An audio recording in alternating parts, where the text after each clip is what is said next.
Hey guys, welcome back to our YouTube channel. Today's video, let's learn how to fix wishlist not saving any products on SHEIN. So first thing first, this happens when your application has a glitch in itself. Let's go ahead and make sure we are using the latest version of our app.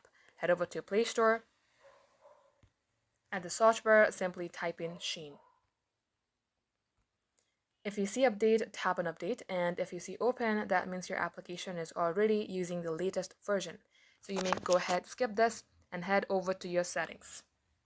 Here, scroll all the way below, and then tap on apps. Under apps, search for SHEIN. Tap onto SHEIN. Scroll below, then tap storage. Here, clear the cache, and you also have to clear the data. So make sure that you read all these, then tap delete. Now come back onto App Info page, then tap Force Stop, and then OK.